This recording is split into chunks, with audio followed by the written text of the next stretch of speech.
Hi అండి. ఈరోజు ఆ శివయ్యకి నేను పిండి దీపంతో పూజ చేసుకున్నాను. ఈ పిండి ప్రమిద ఎలా తయారు చేయాలంటే బియ్యం పిండిలో కొంచెం పసుపు, కొంచెం కుంకుమ వేసి, పాలు వేసి ఇలాగ ప్రమిద షేప్‌లో చేసుకోవాలి. ఆ తర్వాత నామాలు పెట్టుకోవాలనమాట. గంధంలో కొంచెం రోజ్ వాటర్ ఏసేసి ఇంక ఇలాగా లిక్విడ్‌లా వస్తుంది కదా!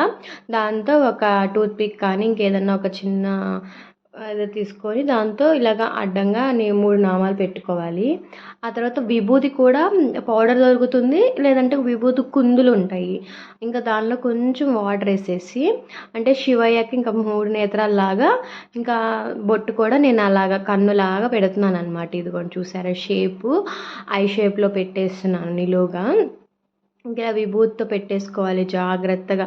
లేదంటే మీరు ఒక చిన్న స్టిక్ తీసుకొని దానికి ఎడ్జ్‌లో కొంచెం కాటన్ ఉంటది కదా! దాన్ని రౌండ్‌గా తిప్పండి. ఇదిగో నేను చూసారా అలాగే చేశాను సేము. మనము అదే దేవునికి కడ్డీలు పెడదాం కదా! సాంబ్రాణి కడ్డీలు. దాని ఎడ్జ్‌లో ఉంటది కదా! చిన్న పుల్ల దానికి కాటన్ పెట్టేసాననమాట. ఇంకా ఇలాగా ఐ షేప్‌లో పెట్టేసి మధ్యలో కుంకుమతో పెట్టేశాను. ఆ తర్వాత దీనికి కూడా 5 బొట్లు పెట్టుకోవాలనమాట. ముందు గంధం బొట్లు పెట్టుకొని, ఆ తర్వాత కుంకుమ బొట్లు పెట్టుకోవాలి. ఇంకా చాలా చక్కగా ఉంటుంది. మధ్యలో కూడా పెట్టుకోండి.